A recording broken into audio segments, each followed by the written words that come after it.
The following is a conversation with Bob Galinski. Bob is an ultra runner, coach, and owner of Garage Gym Oneida. He recently completed the Breakneck Point Trail Marathon, running it in 5 hours and 46 minutes. This race is very unique in that it covers extremely rough terrain and has over 8,000 feet of vertical gain. Race directors warned participants that this course may be one of the most difficult trail marathons that they will ever complete. There are technical and steep pitches, including the signature breakneck point that at points require climbing and a tolerance of exposure, technical stretches of footing, and significant elevation gain and loss. The risk associated with this terrain is significant, and only those seasoned and prepared for this terrain should join the entrant pool. You are listening to the Co-Movement Gym podcast, where we inspire people to move and live courageously. If you are enjoying this content, please support our sponsors in the description. I thank each and every one of you for being on this journey with us. Now, please enjoy the show. Folks, listen up. I want to take a brief moment and thank our podcast show sponsors, Lombardi Chiropractic, Native Path Supplements, and Redmond Life. Lombardi Chiropractic has been my personal chiropractor for 10 years and has kept my body strong and healthy. Native Path supplements are used by numerous co-movement clients and our coaching team here at the facility. I highly recommend that you try their chocolate collagen peptides. I was made aware of Redmond Life by one of our trainers here at the facility. He recommended I try Relight electrolyte powder. This supplement has dramatically improved my afternoon energy levels and overall hydration. I'd like to thank these three companies for providing outstanding service and products that make our society healthier and more resilient. Mention the Co-Movement Gym podcast when you call Lombardi Chiropractic, and not only will they treat you like family, they will provide a nice, enticing discount to all listeners. And use code COMO15, that's C-O-M-O 15, at checkout when shopping at nativepath.com or redmond.life and receive 15% off all your orders.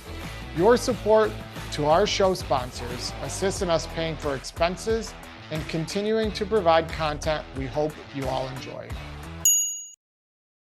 Bob, welcome back to the show. How you doing, buddy? Doing great. Thanks for having me back. Yeah, man, it's always cool to chat. You're inspiring to a lot of people, your journey with trail running, and you just had a killer adventure down in Beacon, New York. Yep. Breakneck Point Trail Marathon. Yep. I know marathons, like road marathons especially, they've been super popular, like in the past especially. And, I think they're still popular. But there's this new sport, trail marathon, ultra running, this whole thing. So I just want to talk about that today and get into that. So what makes this race unique as compared to other marathons, the one that you just did? I would say the one trail in general, but that's kind of growing also, but the amount of vert, the up and down, the difference in terrain and the community.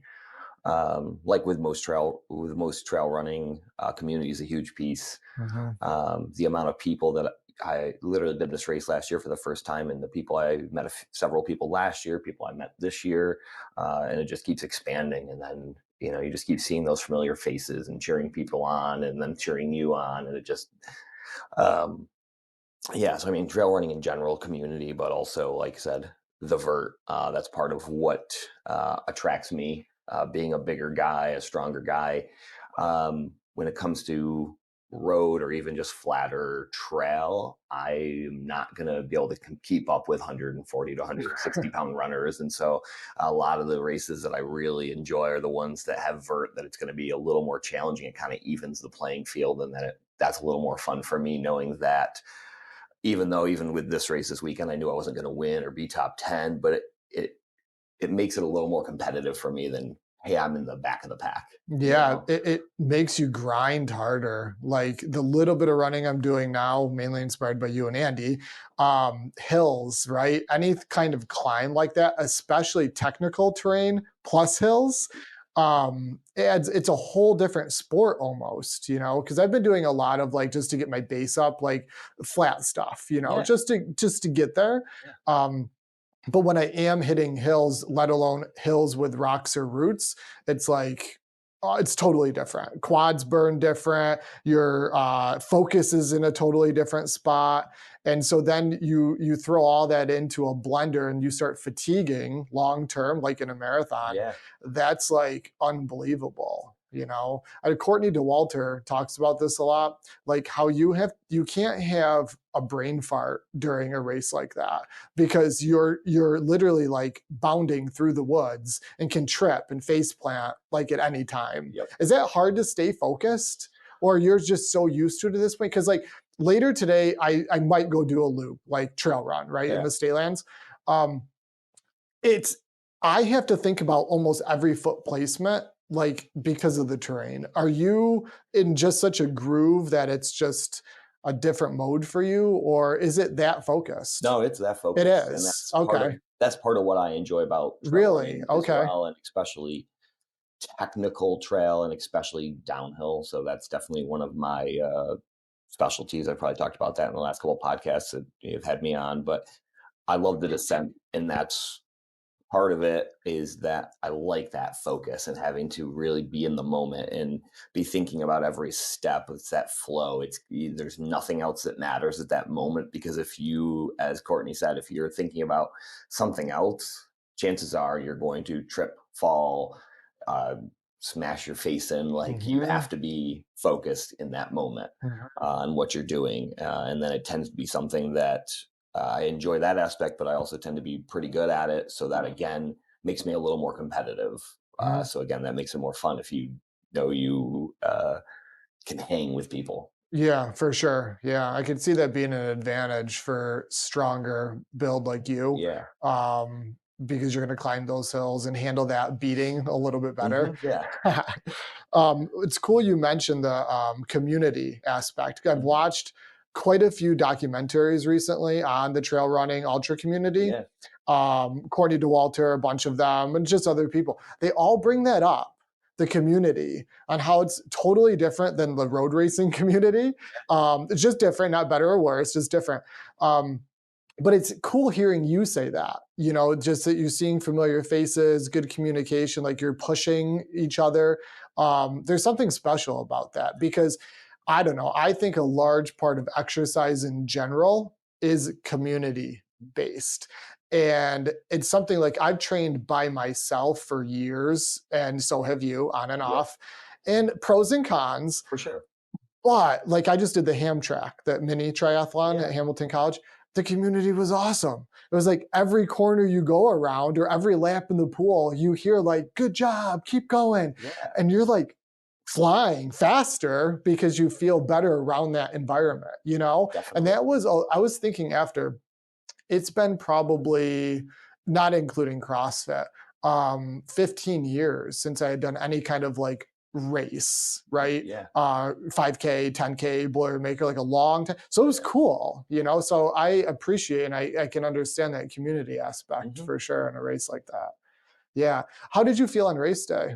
Um, Pretty awesome, actually. I got sick the Thursday before, a little over a week before, so I wasn't sure how it was all going to play out. I was a little disappointed because this has been like my A race. This was one of the biggest things I was trying to focus on for the year, and Oh, really? I didn't know that. yeah, No way. Okay. I just thought yeah. maybe it was just a prepper for something even bigger, but yeah. Okay. I mean, Awesome. yeah, it's really the number one thing. I mean, I have probably some bigger things I'll do this year, but Mhm. this was really, I enjoyed this race last year and got lost last year, which threw off my time by a little bit. But even then, I did really well, placed well. So I was kind of looking at this. Actually, my buddy Jay planted the seed a little bit. I was kind of hoping to do better anyway, but he kind of planted the seed that I tend to do really well at these races, and I just definitely had a chance to do well. Um, so I kind of made it my priority for the year that I was just going to train hard, and try to get my speed up. I already knew I could handle the distance and Mhm. the vert, but I wanted to see, can I go faster over that terrain? Mhm. Um, can I place better, so on and so forth. But But yeah, so anyway, I got a little disappointed with getting sick, and I wasn't sure how it was going to play out. This was how many days before the race were you sick? This was what, 8 or 9 days before the race. Oh, it's close. So yeah, I wasn't sure how it was all going to play What kind out. of sickness did you have? Like, what was it? Like a flu I'm not type thing? sure. I think it was some type of flu. Okay. Yeah, I had a fever and for a day or two, and then I took a couple days off from work, and um, You didn't train, obviously. didn't train for for probably a little over a week. Really? Yeah, Wow, that's a big stretch for someone like you or I yeah, to go a week no training. yeah. Man, okay. I did my first run back last Wednesday, right before the race, and uh, I was out there. I was moving, and I could breathe, but I did a couple like 30-second strides just to kind of see how I was feeling at some faster pace, and um, I didn't have it in me. Like I Mhm, was running like a 7:30 pace, and heart rate was up, and it was hard to breathe, and I was like, oh, this isn't good. And then I went out Thursday and it was a little bit better. And then Friday again, did a little like 2 mile shake.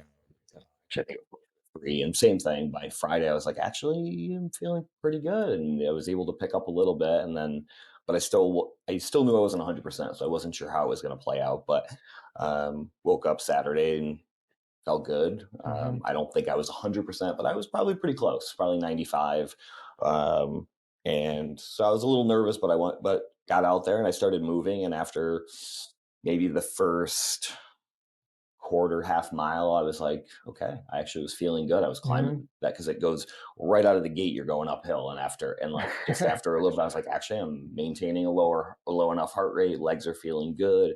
I'm moving well, and I'm keeping up with some faster people. So I was like, okay, here we go. I think this might be Right. a good day. Yeah, Maybe that week off helped you. it very well Maybe. may Like have. that's hard to swallow, right? For our mindsets. Yeah. I hate that when I either sick or I can't, Mhm. train. But we generally come out better on Mhm. the other end sometimes, right? Usually. Yeah, because our bodies are like, thank you, Yeah, you're resting. Did you beat last year's time? You did, I right? did. How, Yep. by how much? Um, like 24, 25 minutes. Damn, it's a big improvement. Was that your goal about? Yeah. So last year I finished in about 6:11, but I got lost for, I don't know, roughly 10 minutes or Mhm, so. And so last year I came out of it thinking, wow, I potentially could have broke 6 hours, not by much, but maybe. So that was my whole goal this year. My first goal was to break 6 hours, which I kind of, with all my training, I kind of figured I would. I just didn't know by how much. mhm, So then my second goal was to try to be at a 5:45, and my final goal was like a 5:30. mhm, And I ended up finishing at a 5:47, so I didn't quite hit the other two goals, but I was really close. So I'm still very happy with it, especially mhm. considering how things kind of played out. Considering the kind of marathon this is, if you had a flat course road race marathon, what time do you estimate yourself at? Don't even Obviously, it's know. an Yeah, estimate, I but what haven't do you even really thought about it it's a much. whole different race, It like, is, yes. literally, yes, same distance, but everything else is different. So I wonder how much faster you would go. I haven't really. 8-minute mile, 9-minute mile? I'd like if it was flat, I'd like to believe I could maintain like a 6:45, 7 minute pace. So what would that turn out to be like? 6:45 mile Yeah, I'd like to believe I could do that. for a marathon, flat Flat, course road. probably. I can maintain it for a while. Holy shit. I mean, Wow. if not, we'll say worst case scenario 7:30. But I mean, like most of my now my Z2 or base running, I'm doing like when I'm not sick, I'm running at about a 7:30 Yeah, pace at a I've been Z2. seeing So that. if I'm like hitting that like uh, tempo or threshold pace, I'm going to be basically around 7 or under. Yeah, yeah, I Yeah. know your Z1s have been, like, just under 8, right? Just From under what I've 9 been for seeing? Z1, Oh, just under 9, yeah, okay. like 7:30 to 7:45 probably for my Z2, and then a couple of my threshold runs have been at like right around a 6:40 pace. Yeah, man, that'd be cool to test that sometime. Yeah, Like, I know it's not probably as fun, like, as trail running, but it'd be cool just to see where you it are. would be fun from that standpoint, Sure. and like that is actually one of the things I've been thinking about is I don't enjoy road running as much as I enjoy the trail, but there is that piece of me that wants to do it Mhm. just to be like, how fast can I go to maintain Yeah, that? like 3:30 Yeah, maybe, 3:15. I yeah, don't know. It'd be yeah, fast. Maybe 3. I don't know. Like I don't know what those splits convert out to be. yeah. I'm not If sure off you the top of my held head either. even if you held a 7:30 like you said confidently, what does that come out to be? I'm not sure, but I'm not even sure. yeah, you got your pace calculator. Uh, I should look that up. Nutrition during the race, obviously this is like super short compared to what you're used to with some of your 50s and hundreds. What did that consist of? Just some tailwind? Like, did you eat food or just go liquid? Mostly liquid and gels. So Tailwind is my main source of consumption.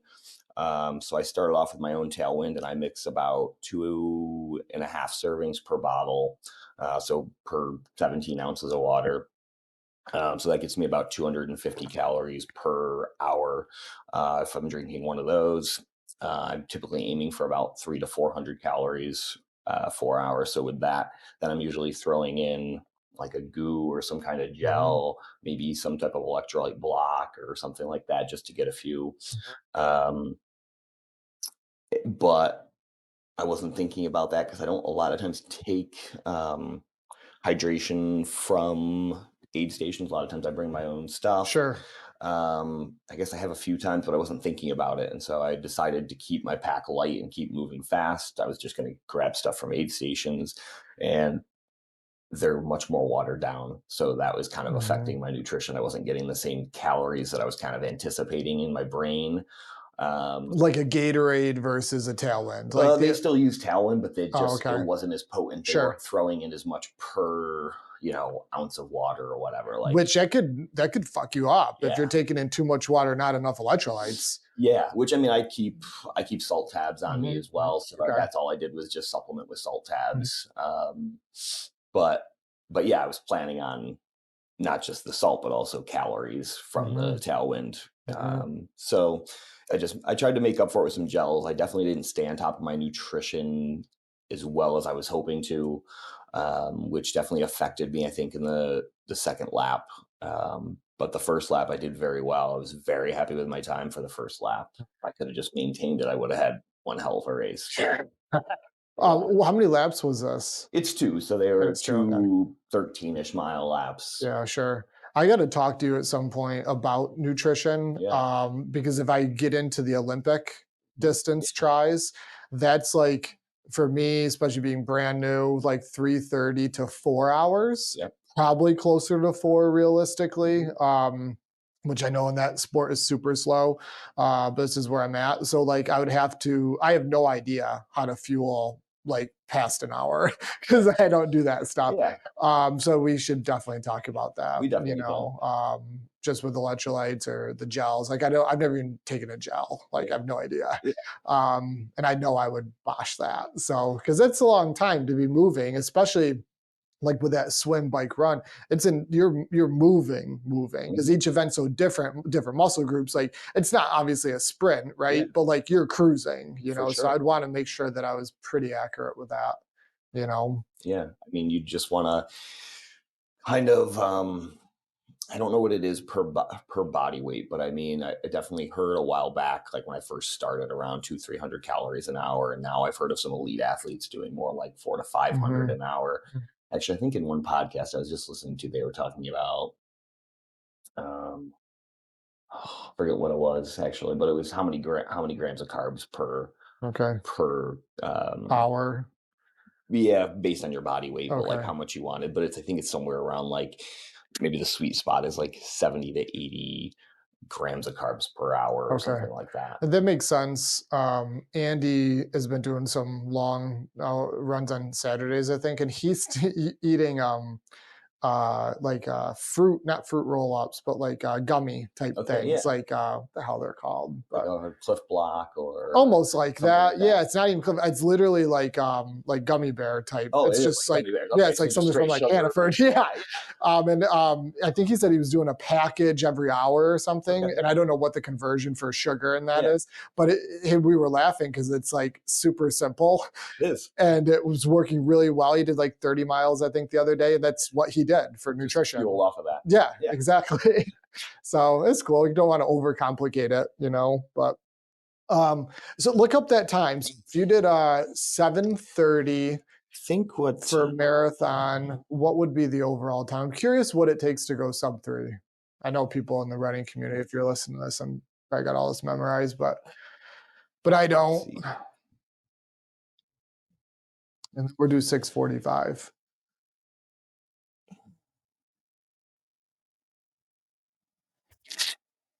I think at like an 8-minute pace, you're looking at like a 3.5. Okay. So 3:30 at an 8-minute yeah, pace. I could probably break that. Probably 3. Yeah. That's cool. It'd be cool to see that. It'd be awesome. We'll have you on again after you do it. Yeah. I'll have to look into that. Was this one of the most challenging races you've done for this distance? Not races in general. I know you've done some killer things, but like for this distance, or is there anything comparable? For this distance, I would say definitely one of the probably the hardest. As you know, Virgil obviously was a whole different story, but I think that was definitely the distance more than anything. Well, 100 miles. Yeah, actually, it's probably pretty full per mile. Actually, time split wise. Yeah, I think it's like what it was 8,000 feet over 25 miles. So 6 times 4. No, it's a slower during the 100. Yeah, but the vert was more per mile, right? For this, yeah, exactly. Because you did 27 hours for Virgil. Yeah, I think it's 100 mile. 8, almost 29. Okay, yeah. And so it comes out 6.4. Yeah, a little slower, but should be slower. It should be 4 times the distance. Did you ever hit a low spot during the race at all with this distance, or was it cruise control pretty much? Like mentally, were you ever like fucking yourself or no? Not anything close to like like Virgil where I was dying or anything like that, but definitely was low on energy on that second lap. So like the first lap, I just felt like I had pretty much endless energy, just kept moving, and the second lap is a little more technical, so that slowed me down a little bit. And then there's a couple big climbs. And you're power hiking those, I'm assuming you're not running those. No, you can't. You just kill yourself. There might be some small sections where I pick it up, but it's not for long. Yeah, sure. But yeah, there were definitely at that point, as soon as I started the second lap, my hamstring started cramping up a little bit. So I was kind of battling that almost on every climb on the second lap. So I'd get some more salt in, get some more nutrition, and I'd start to feel better. And then I'd be good. And then the next climb would come and they'd start cramping again. So I was definitely battling that. The legs were definitely the limiting factor as far as fatigue goes on a lot of those climbs. And there was definitely probably from mile, I think 19 was the aid station. So probably from like 19 to 22 was probably the roughest section for me. I was just finding it really tough to get my legs moving and to get any kind of run going. Luckily, this girl ended up passing me on a couple of the hills, and that just threw a little extra motivation to just try to keep up and keep her within sight. That's what helped me on the ham track. It was amazing. Obviously, very short course, but like chasing people. Like I forget how cool that is and how motivational it is to try to stay with someone, or you're past someone and then you got the next person, you're like hunting them down. So I understand that. The pool, I didn't feel that obviously, but the bike I did, and the run definitely. And it was, I told Ginny after, I was like, I forget how fun that is, like running people down. Or they're pacing you, or it is your favorite part. Oh yeah. It's like, what was that movie with Arnold Schwarzenegger in it? Total Recall, where it's like they were in that game, like, and they were just hunting each other down. It was like the fittest survives. Yeah, that's cool. You just push harder. Like you absolutely do. Like I said, so much solo training I've done. But like CrossFit, what was awesome? Chasing people and times, and you're like, fuck, I'm going after it. But so I miss that. I like that. I definitely will be doing more. And the same thing with our swims. We do. You're out a little bit ahead of me, or I'm ahead of you, or different. This, and we're not racing. No. But it's just stay together. Yeah, the camaraderie. Yeah. Why do you think, and I asked this in the beginning, not the specific question, but maybe it's a similar answer. The sport of trail running is growing and growing. It's probably one of the fastest growing sports. Do you think it is because of the stuff we've talked about in this, like community, um, you know, just that whole aspect around that? Or do you think it's something different? Because there are things that come and go, right? Like you've got like Yeah. Peloton, and then you've got, Fit Body, DVDs, and then you got CrossFit, and then you got things that are in cycles. So I'm wondering if trail running is just like the newest thing sort of that's hitting it or not. I'm not sure. I What do you think the future of I it think is? community is definitely a piece of the puzzle for sure, and maybe it's a bigger piece, but I think it's also one thing I've learned over the years with myself, but as well as clients that I've coached, is people like doing things that make them stand out or feel special. And so, like with something that feels badass, like Mhm. CrossFit feels badass, In the beginning, especially in the in beginning, the right? beginning, it is faded out, It at has least a for little, yeah, me. I love the sport. I think it's a great way to work out. But you are so right. yeah, Like in '07, when I had started that, it was like, you're that weird guy in the garage. No one's doing it. yes, What is it? Right. yep. So that maybe this is where trail I running think is. that's a piece of it at least. Maybe it's Okay. not the entire thing, but I also do think the community is part of it as well. Like when I got into it, it wasn't for the community. It was to push my own limits and Mhm. see what I was capable of. I'd always hiked and such, and I had run in the past, but I'd never ran over 10 miles. I'd never hiked over 22, I don't think, in a day.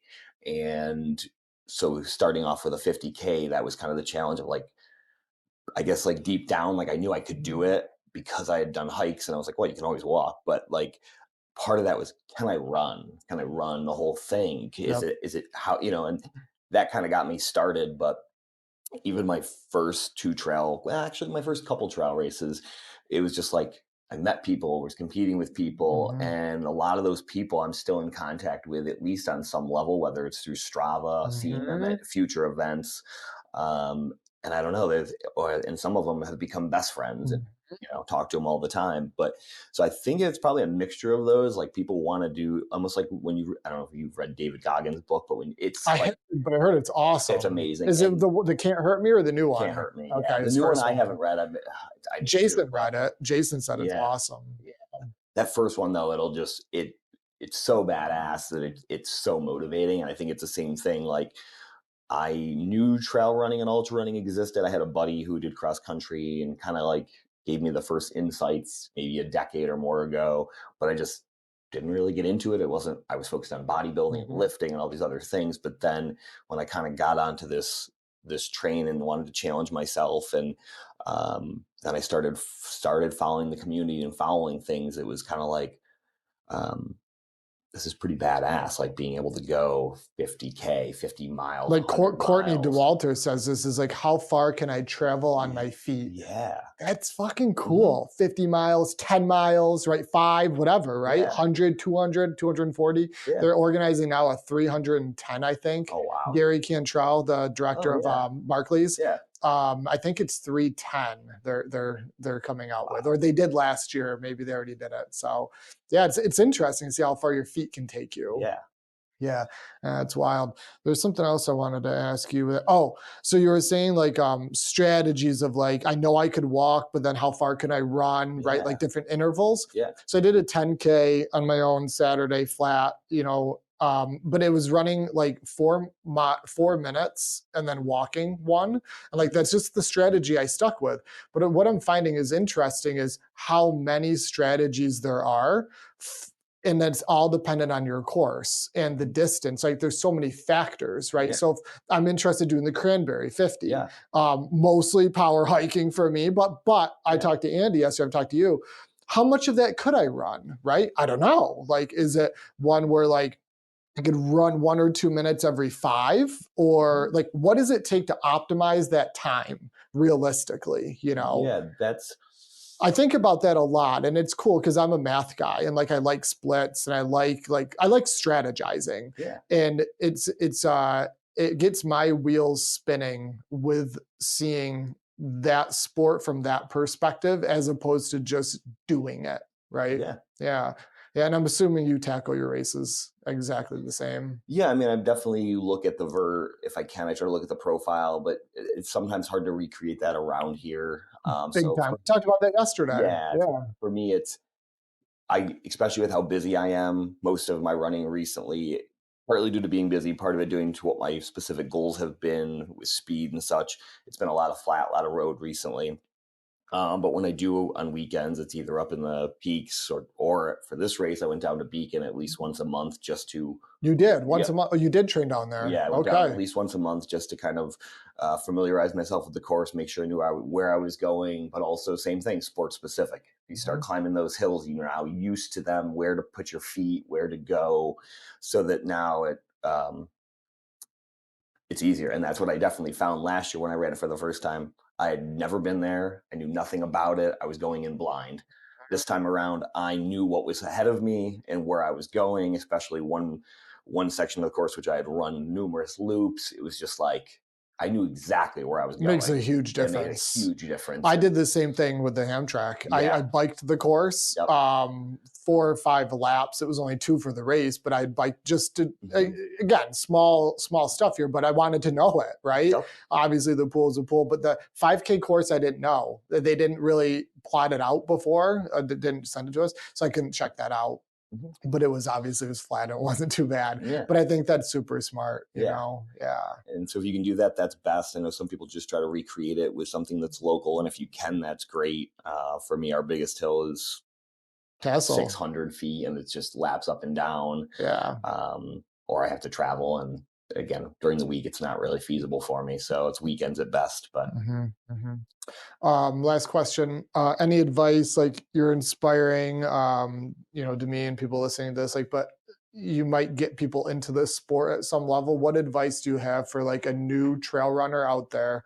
Let's say they're like a 5K or 10K road junkie and they're starting to play around with some different ideas. Any advice for them? um, if they've already got some experience with the road, they've probably already got a decent aerobic base. I guess in that case, making sure if they're not already doing it. Well, I guess I'll start again. If you're either have zero experience or minimal experience, is build the aerobic base. Super super important. If you don't have that, you're not going to be able to maintain any kind of speed or distance. So give us like a 101 version of building a basic Z1 aerobic base for Okay. because I know people a lot of times new runners they run hard out of the gate, they Yes. crash, and it's just like they're just really never in the right zone because they're above zone one, which Yes. is a 140 heart rate or under, Yep. approximately, depending Yeah. on the person. Yep.